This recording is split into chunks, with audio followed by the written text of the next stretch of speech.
Due to some lighting issues, this one's going to be all audio. What's going on, y'all? This is Carl Cockrum here. That's Elias Trejo there. Well, you know what everybody's talking about now, right? I mean, everything's all about Gruden. It's crazy. The Raiders are 3-0. And then next thing you know, they lose 2 in a row. The next thing you know, we got all this crap that came out about the stuff that Gruden said, and now he's gone. And, whoa. That's all I can say is whoa.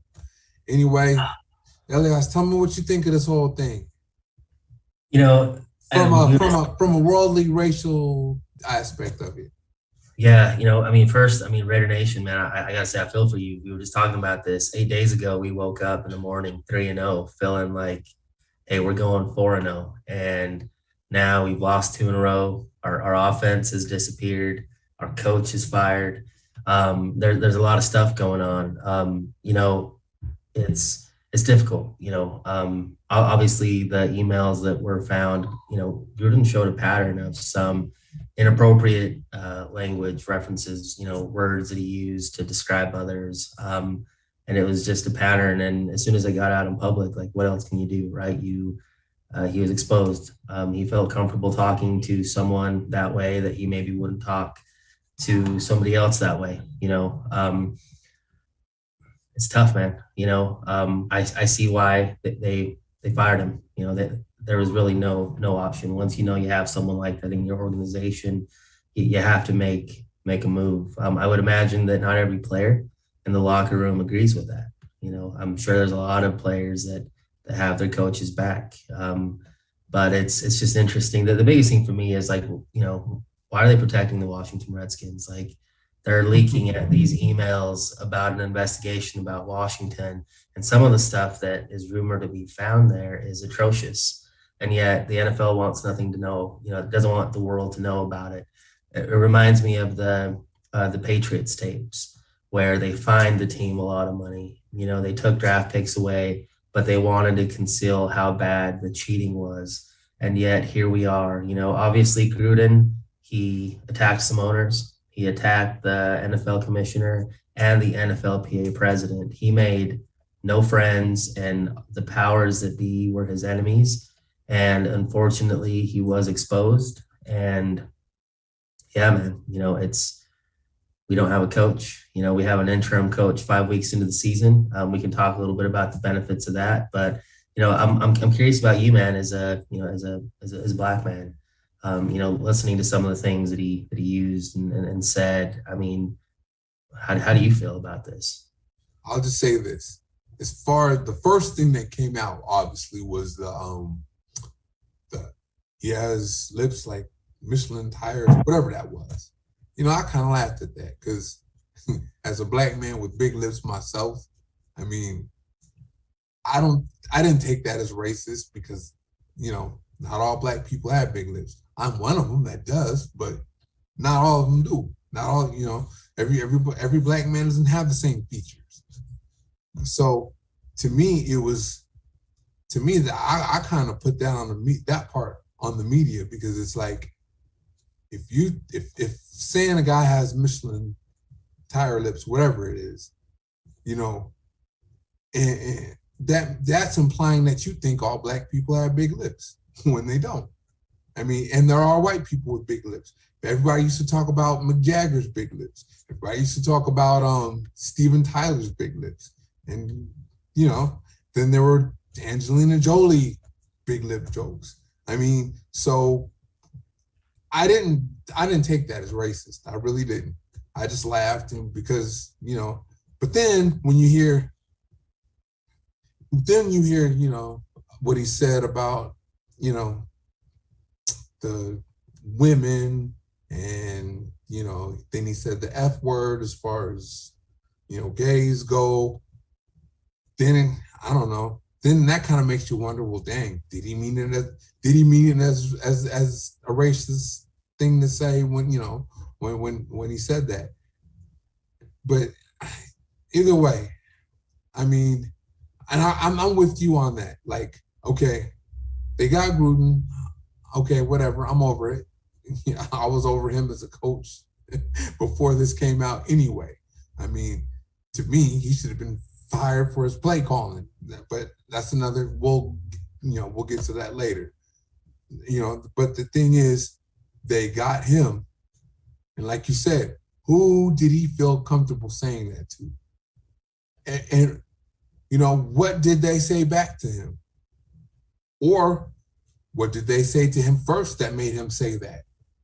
Because, we're talking about everybody, just him. And there's a lot of people involved here. I mean, this investigation wasn't even about Gruden, is what's funny. It was about the Washington football team. So why is there nothing? It's like they picked that out like he sent these emails to himself, and nobody said anything back to him.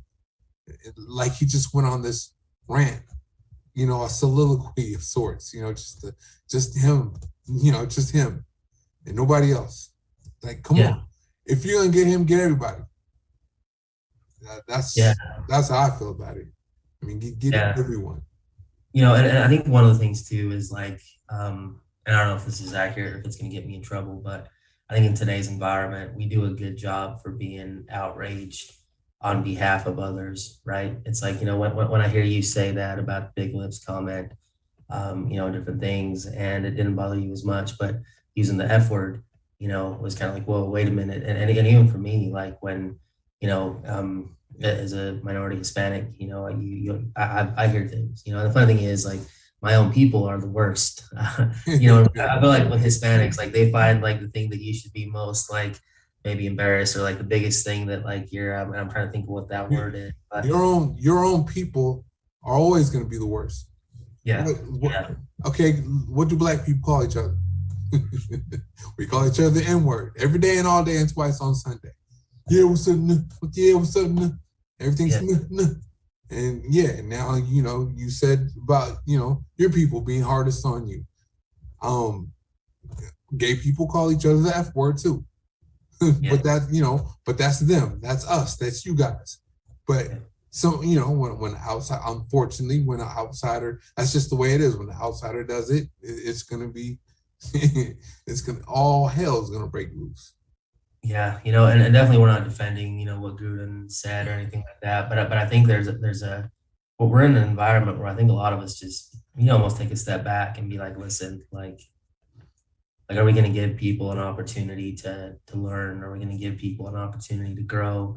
We talked about the Bucks, they're taking Gruden off the Ring of Honor, which, let's be real, like he won with Tony's team, so it's not like he built it. He just got him over the hump. Then you got Warren Sapp up there, you got Antonio Brown on the roster. You got, so it's just a lot of stuff doesn't always make sense. But at the end of the day, when you're in a position that Jon Gruden is in and these things get leaked, which I'm willing to bet that out of the 32 owners in the NFL, you dig back to any of their text messages and emails from every NFL owner, and you're going to find something that is worse than what Jon Gruden had. But they're not willing to do that because the people funding the investigation, the people with the payroll for the NFLPA and Roger Goodell, it's the owners, man. They're not going to out themselves. Why do you think Daniel Snyder's being protected right now? Because that's just like the NFL players are a brotherhood. The owners are a brotherhood as well. And they would rather get rid of a guy like Jon Gruden. Let's be real. Like we all can hear Jon Gruden on the sidelines on Sunday. He ain't speaking at nobody's church. You know what I mean? Right. Anytime soon. Right. And he wasn't going to anyways. So it's just one of those things where I got to say, if it was going to happen to one team, it's going to happen to the Raiders. I mean, this is just what we get. I mean, you get the Patriots get punished. They won a Super Bowl by cheating. We're not taking things away, right? We're just going to find them and we're going to burn the tapes because we don't want people to know. Right. But yeah, I mean, it is what it is. I feel for the team. I feel for the players. And this might sound weird, but I do feel for Derek Carr, man. This is another head coach, another coaching change. It's just one of those things, but this is the bet we made, man. Right quick, while you're on Derek Carr, I hear what you're saying on that, but at the same time, it's also an opportunity because, as I've said before, I think Gruden held him back a lot. And so now, he's a great play designer, but not a great play caller. So now, for the rest of the season, they have Gruden's system still without Gruden. So now, hey, Derek Carr, this is your chance. That's how I look at it. Yeah, well, I'm excited to talk about Derek Carr because we got a lot to talk about my boy Derek. So I'm excited for that. So yeah, man. So give me a little bit of what you think of the Raiders going forward. Maybe some head coaches you might see down the line, or I don't know, whatever. Yeah, personally, I feel like this is a blessing in disguise. For a lot of reasons. One, we're not tied to one coach for a 10-year contract. This is year 4 or 5 for him. So we should have never. I've said it before. Jon Gruden was an emotional hire. He was an emotional hire. Like we were building something. We went 12-4, 7-9. We just needed a few tweaks to maybe get back into contention. And then we blew it all up to hire a coach that Mark Davis really wanted, his dream coach. And then he blew it all up by choosing to trade Khalil Mack, Amari Cooper, and really starting us all over. And you know why, right? You know why, right? Why is that? Because Jon Gruden isn't into dreams. He's into nightmares. Oh, Chucky. I see it. That's what he unleashed on the Raiders. A nightmare. Starting with the Khalil Mack trade. Yeah, he really did. And anytime you have one coach that has all the power, all the final decisions, that's not good. Especially when the coach, let's be real, he's a 500 coach. He'll win half his games, he'll lose half his games, and I can't say he's actually built a team on his own successfully, right? His best season was his first year in Tampa Bay, and he was never able to replicate it again. So that to me is going to be the blessing in disguise. We're going to be able to operate like an organization, and even as a head coach, I'll be honest, I don't even want to think about that right now. Like in a perfect world, Rich earns the coaching job next year because he's able to get this team to the playoffs and deep into the playoffs. Because what we have now is we don't have, I don't want to call him a tyrant or a dictator, but we don't have one guy running the whole show, calling the plays and doing everything. We can actually have a coaching staff that runs how it should. Let the offensive coordinator call the plays. Let the defensive coordinator call the plays. And hopefully we don't have a stubborn play caller where he starts calling the plays based on who we have. Not just trying to impose a will or just call plays that he thinks we should be able to execute when we don't have the guys to execute it yet. Why aren't we moving Carr around the pocket a little bit more? Why aren't we trying to, stop him from being a sitting duck and just design different plays that are going to help him get him on the move? Yes.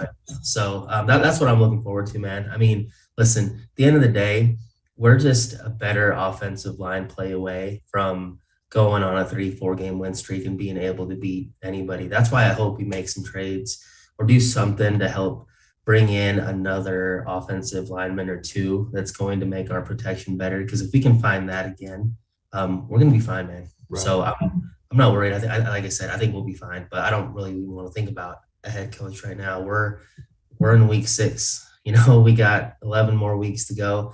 I hope Rich gets the job. Well, I am 100% with you on that. I've been on Twitter saying the same thing. People, we want Eric Bieniemy. What has Eric Bieniemy done? All he is Greg Olsen on the Raiders, which is he didn't design the offense. He doesn't call the plays. So who is Eric Bieniemy to even be considered for head coach? To me, he's a glorified running back coach right now because Andy Reid's calling those plays. Andy Reid is designing those plays. So, I'll just leave that alone there. And then I said that let's give Rich Bashada, however you pronounce his last name, let's give him a chance. I mean, this could work. He can go on a 12-game winning streak. He can go on a 12-game losing streak too, but let's see what it is that he does. Maybe, he might be the guy that can unify the team and get everybody together and galvanize them and get them going in the right directions. You know, one thing I'm excited about is I'm excited about the offense because I like Gruden's play designs. I love them. What I hate is his play calls, which is, before all this stuff came out, I was already over Gruden as a head coach because his play calling stinks. But, so now we have a chance to see what Carr and Olsen could do, just picking up the pages of his playbook, his play designs, and they call the game themselves and see what they can do. And then, Bradley already has the defense playing a lot better. So let's see that continue. And now, Carr has an opportunity to we talked about being, you talked about feeling bad for Carr and having his sixth coach, whatever it is. I don't even know how many it is, but it's too many. Yeah, but this made, I think Gruden held him back so much that, this is his chance. This is his chance to say, you know what, I could take this in my own hands. I could be my own offensive coordinator and I could do this. This is his chance. I could be the next Peyton Manning, calling all the plays at the line of scrimmage, whatever it is. This is his chance. And so I'm looking forward to that. And I'm also looking forward to, as far as the offseason goes, I want to see, hopefully Mayock stays in his position. I want to see Mayock without Gruden, because we already know Gruden's track record is horrible when it comes to draft picks. It's always been. And since he's the guy, head coach, he's the one who hired Mayock, who's going to win when it comes to, we're going to take him in the first round. Gruden's going to get, Gruden's going to get what he wants in the first round, maybe the first 2 or 3 rounds. I don't know. But I know Mayock has done a great job in the late rounds because, the head coach doesn't have that kind of time to dig into it. Your personnel people have to dig into that, and that's Mayock. So Mayock found those late round gems. Mayock found Max Crosby in the 4th round. Mayock found Nate Hobbs in the 5th round.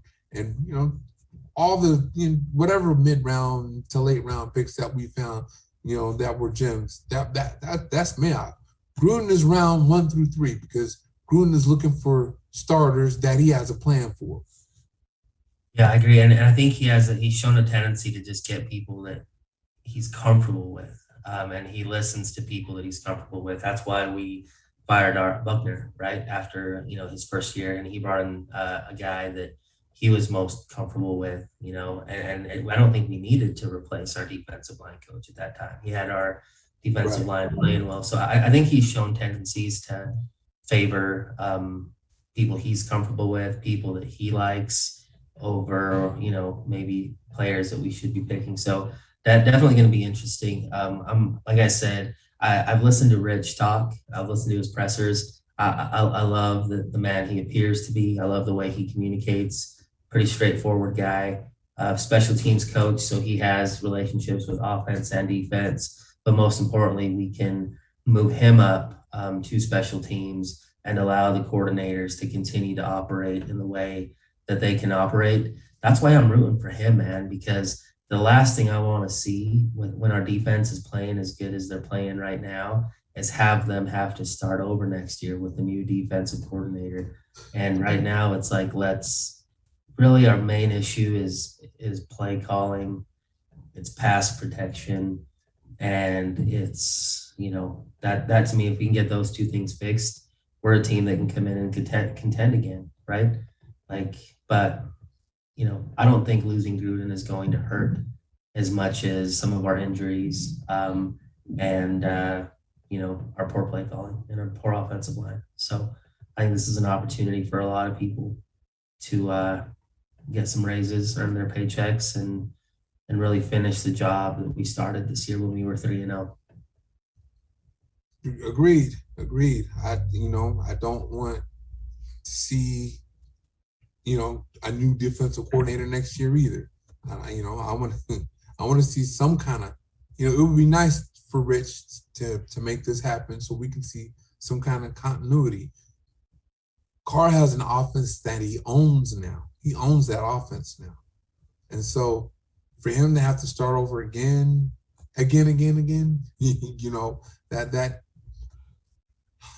that's, I'll just say it's not going to help him, So to have him in that same offense and to have Gus Bradley and his defense doing the same thing, because, not just Gus Bradley bringing in himself with his defensive design and everything, but the players that he brought with him. That's something that I, have value in. He brought Denzel Perryman. He brought Hayward. Yeah, you go. He brought Casey Hayward with him, and so those are two of the Raiders' best players on defense. Obviously there's Max and Yannick on the edges, but two of our best defensive players came with Bradley, and there might be some more on the way next year. Who knows? So I want to see him in place. Yes, I don't know. And that's why I told everybody on Twitter, I was just saying, let this Rashad have a chance to see if he can get it done before we start calling out all these, because man, they had everybody. They had everybody coming to the Raiders as a head coach. And I can't even get myself to think about it. Because I have not given up on this year yet. Yeah, that's where I'm at, man. I'm not about to give up on this team this year just because everything that's been going on. Like this, the players are still intact. The majority of the coaching staff is still intact, and really what we needed was a tweak in play calling and leadership, and we got what we wanted. So I'm not looking at anybody else other than Rich to be our coach next year, and I'm hoping he earns the job because changing everything just doesn't really fit well with me, man. We're close. We're 3-2. I know we've had two bad games, which I'm sure we'll talk about a little bit later. But yeah, man, I'm not even thinking about who the next coach is going to be because I really do honestly hope it's going to be Rich. Yep. So what do you think this means? I'll give you a chance. I know you've been chomping at the bit to talk about this. What do you think this does for Carr or against Carr? Honestly, we're gonna find out, right? Because you're in the belief system that Gruden is holding Carr back. There are some people who believe that Carr has been playing his best football under Gruden. I'm personally in the thought process that the personality styles didn't necessarily mesh. Now, some people after the emails, because I know there's some conspiracy theorists out there think, well, no wonder they got along so well, but I just don't think Carr is cut from that same cloth. Just the way they speak, Carr is a little bit more eloquent. Gruden is the opposite of that. So this is going to really be an opportunity to see, was it Gruden that was making Carr play his best football? Was it Gruden that was holding him back? Now, you've heard me say this a lot. Since Gruden came in, Carr's turnovers, his two highest turnover seasons were in 2018 and 2020. So is that a Gruden thing? Is that a Carr thing? We don't know. But I can tell you that the last two games, Carr has not played his best football, and he looks different than he did the first three games. And Gruden was the coach for all 5 games. So we're starting to see some of the repeat inconsistencies where one game he looks like he could be great. The other game, it's like, man, what's going on? Now, it's not all his fault. To me, it comes down to the offense. My two biggest pet peeves with the offense this year are obviously our bad offensive line play and our play calling. So let's see what happens with the new play caller. Well, I say both.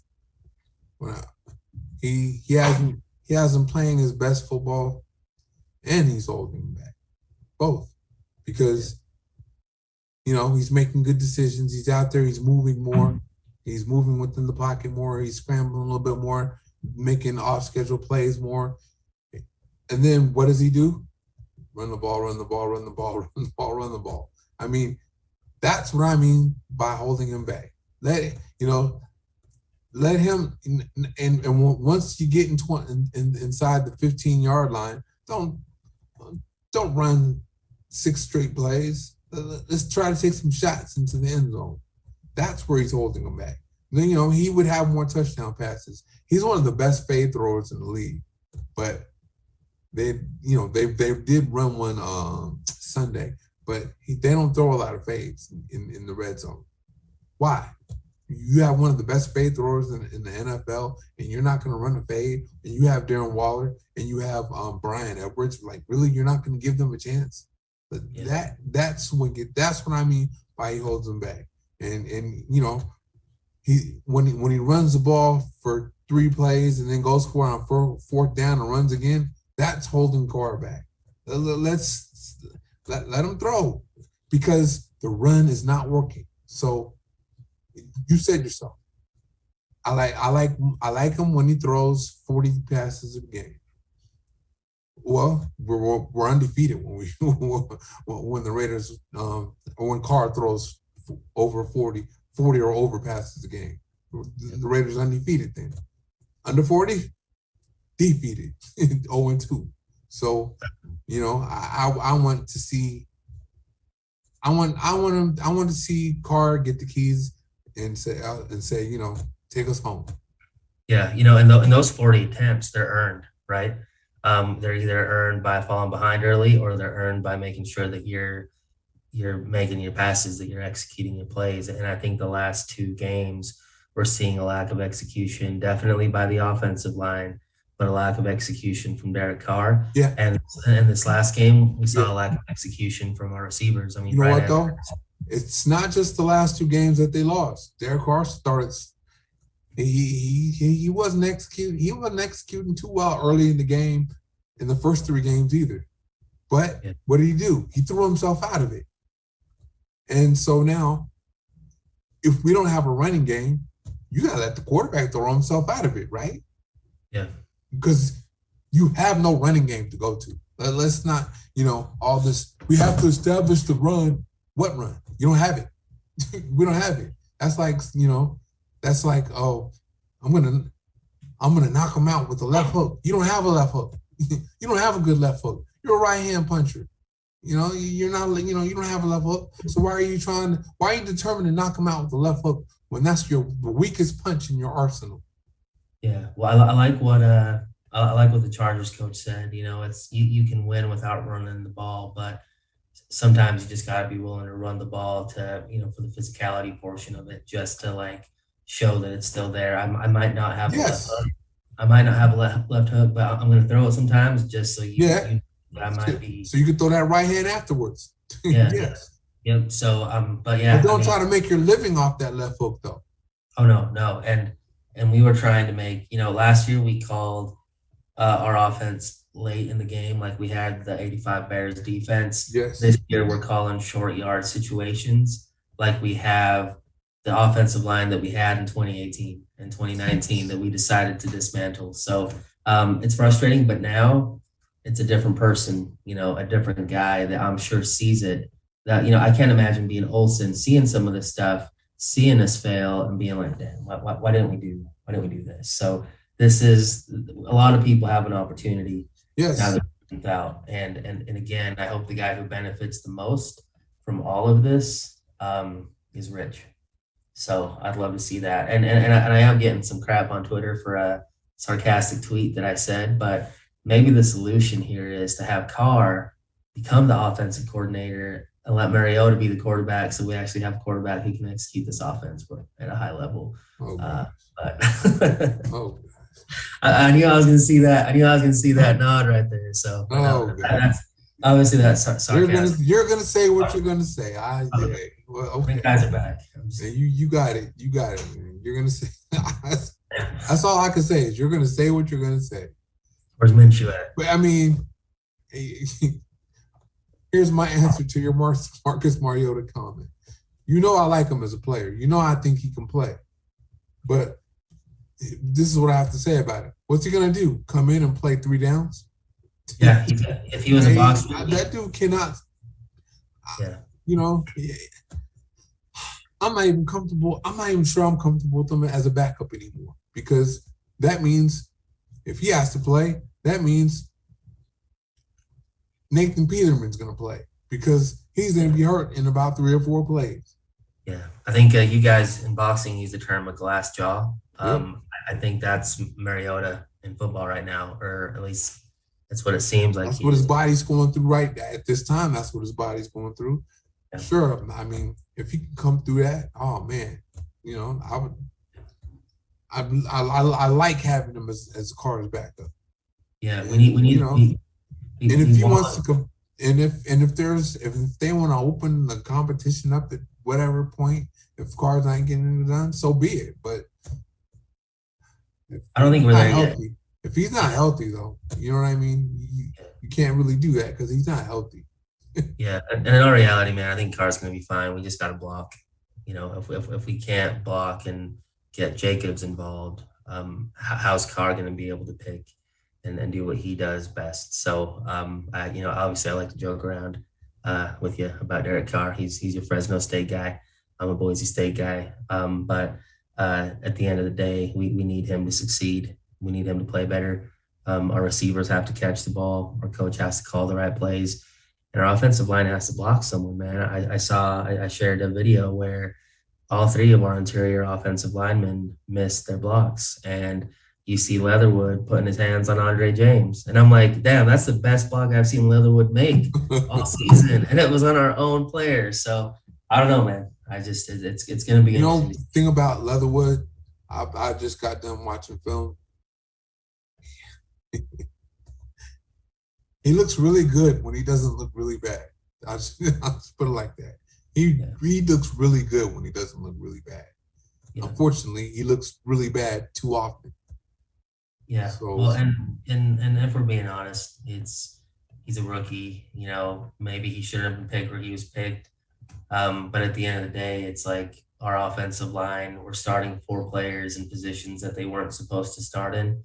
And when you got a rookie that's got to go up against the Joey Bosa's, the Bears, the Ravens. I mean, it's not like even the Dolphins defensive line. Those are his first 5 games in the NFL. Yeah. That's why I don't know. Unless there's something inside that the Raiders didn't like, I was okay with Leatherwood continuing at right tackle. And just go through the process. Go through, because they didn't move Colton Miller to guard. What did he give up? 17 sacks his first year. Yeah, they didn't move him to left guard. They let him out there, and he learned. And now he's one of the best tackles in the league now. So Leatherwood was better than Miller when he was in college. So why can't he learn and develop and get it too, Well, what Miller had that Leatherwood doesn't have is he had another 3 solid offensive linemen along that offensive line where we could afford to be a little bit weak on the left side because we knew I think we had KO, we had Hudson, we had even Gabe Jackson was playing pretty good, but we had a decent line, right? But we don't have that with Leatherwood. Leatherwood is a rookie, but if we're being honest, our 2 guards are not our starting guards. Right. Our center, listen, I think we're on number 3 guard. Go ahead. Yeah, I'm rooting for Andre James, man. But sometimes I wonder, what if we just don't have a center? You know what I mean? What if are we going to get better blocking that way? Because it's bad right now. You'd expect him, to do better. But I'm hoping, like Jacob said, they're young. I hope they learn and. They have to, right? Incognito ain't coming back to save the day soon. You know what I mean? Good ain't coming back. And really the only reason I think that Leatherwood was moved and not stayed there is because, we don't have a healthy offensive line in the interior. So they're hoping that maybe moving him inside would help and moving Brandon Parker outside would be better. But let's be honest, Parker was worse than Leatherwood was. I think he graded worse than Leatherwood has graded all year at right tackle. See, that's the thing. I don't think they moved That's why I don't think they moved Leatherwood to guard because of him, because he was just doing so bad. I think they moved him there because the guard was doing so bad. So they wanted to try to move him there. Maybe he can do well at guard, and then, maybe Parker can give them something. He didn't, so, we'll see what happens from there. Anyway, that will do it for our show. This is Carl Cochran, Elias Trejo. Go ahead and say goodbye to these people. Guys, Red Nation, take care. Keep your heads up, man. I think this is a blessing in disguise. So I think good things are on the way for the Raiders.